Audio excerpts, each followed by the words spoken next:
About these quote-unquote concentration camps with children that Trump has set up.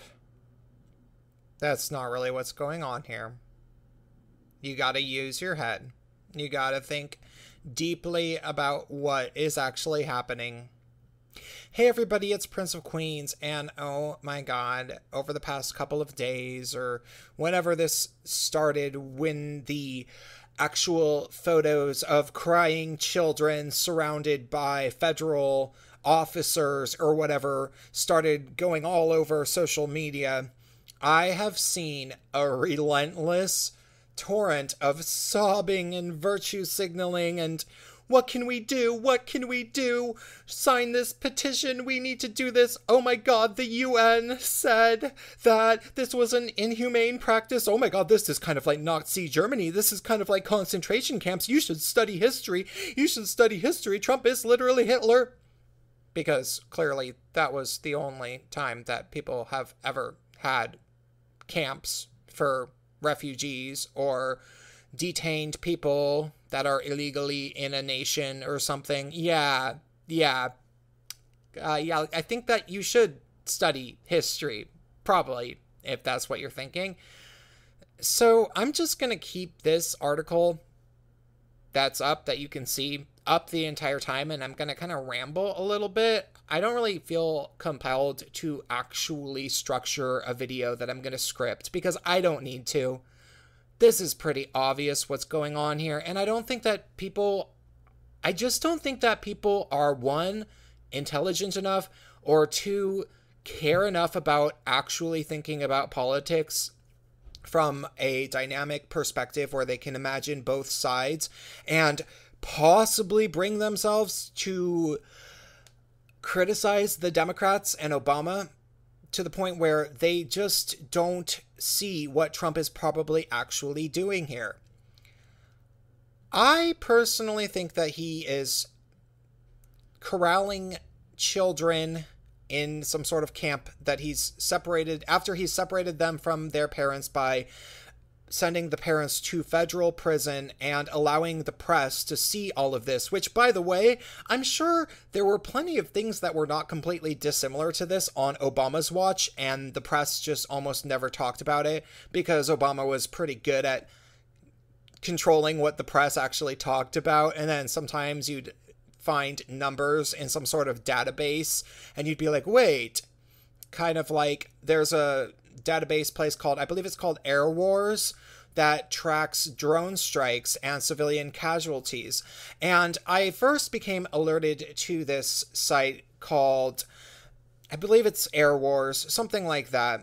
And I was alerted to it on account of the fact that they were trying to say that the deaths due to drone strikes rose in Syria and Iraq drastically from 2016 until now, which, for all I can tell, is actually true. That actually did happen. The death toll in Iraq and Syria from drone strikes seems to have gone a whole bunch up since Obama left office.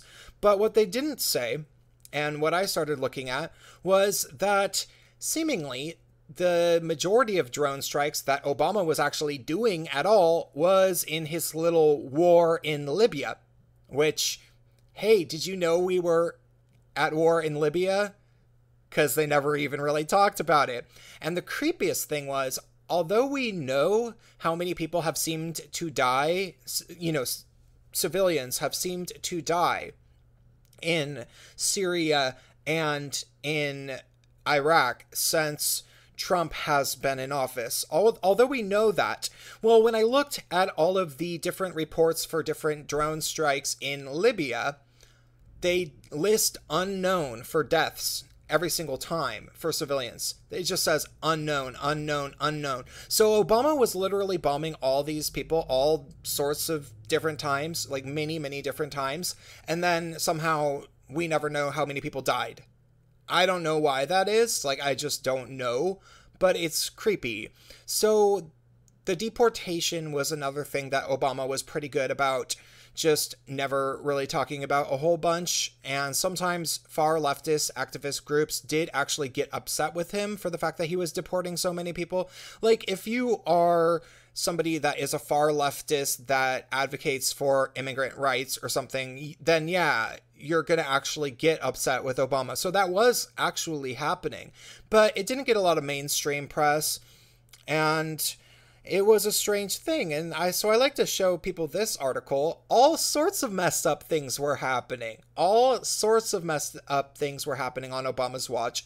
Apparently some number of children got separated from their parents and then ended up with human traffickers.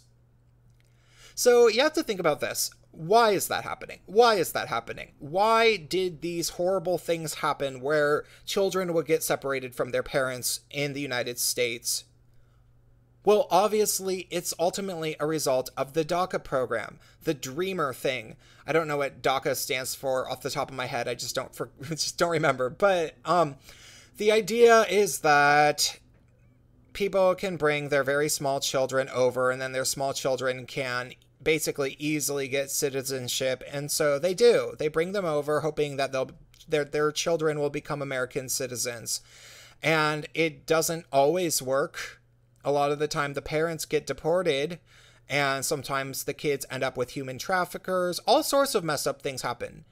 And Trump has been vehemently opposed to the DACA program. He's been wanting to get rid of it really, really bad.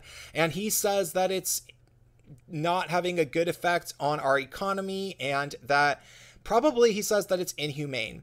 And I know that now that he's doing this thing where he's rallying up the parents, shipping them to a federal prison, and putting the kids in some sort of encampment or whatever, the thing that I believe that he's definitely tried to justify this by way of saying, well, yeah, this is what I am legally allowed to do due to the rules of the Obama administration. So what he's doing is he's putting on stage to the American audience, to the voters, just what really can happen due to the rules of Obama. It's like he wants everybody to know, when taken to the full conclusions of what the policies Obama put into place actually are, what are the results? So with that in mind, he's undoubtedly trying to get rid of DACA, because without DACA, there wouldn't be a motive for all these immigrants that are illegal bringing their little toddlers over. So we wouldn't be seeing these little toddlers crying in photos because they wouldn't even be here. And even if they weren't in the photos, there's a very high probability that they would still get separated from their parents, and other horrible things would happen to them. So Trump is just putting it out into the open, honestly, because ultimately he's many, many things. He does many different things in life, but one of the things he really does shine in is theatrics. He was a reality television star. He's been branding himself in the media since the 1980s. He's actually really good at this stuff. So he sees the entire sphere of American politics, or maybe even Western politics, we should say, as a big reality television show where the voters are the audience, and he's trying to influence them to get what he wants to get done. And what he really, really, really wants to definitely get done, and we know this really, really for sure, is get rid of DACA. He wants to get rid of the Dreamer program. I feel kind of like I sound like Stick Sex and Hammer 666 right now. Like this is the kind of video that he would make some sort of stream of consciousness, just like, guys, duh, this is obviously what Trump is trying to do. But I feel in this case that it is true. Like, I am not somebody that's sitting here, like, I feel like Sticks, he seems like a pretty cool guy, but I've pretty much never seen him criticize Trump, and I have, you know, and I don't sit around just saying all sorts of positive things and saying, well, this is what Trump is really doing, and trying to assign motive in his head, because I'm not particularly interested in that for the most part. But oh my God, the hysterics, the hysteria on my Facebook timeline over this. They're playing right into Trump's hand. He wants the left to be upset. He wants the UN to declare this a humanitarian crisis. He wants everybody to just be crying their little eyes out, to be triggered, I suppose we would say. That's what he wants, because if that happens, then he can say, well, do you want to know how to solve this? Get rid of the Dreamer program. That'll put an end to it. And then he would probably stop doing this, because he'd be like, well, if you get rid of the motive for the parents to be bringing their small little children over here, then why do I even need to imprison the parents and separate them from their children? Because there aren't going to be so many of them. So I'll give it up. Yeah. So if you want me to stop doing this, end the Dreamer program. Seems pretty simple, right? I know it sounds cruel. I know it sounds cruel. We live in a cruel, cruel world where kids come over because the parents want them to be citizens.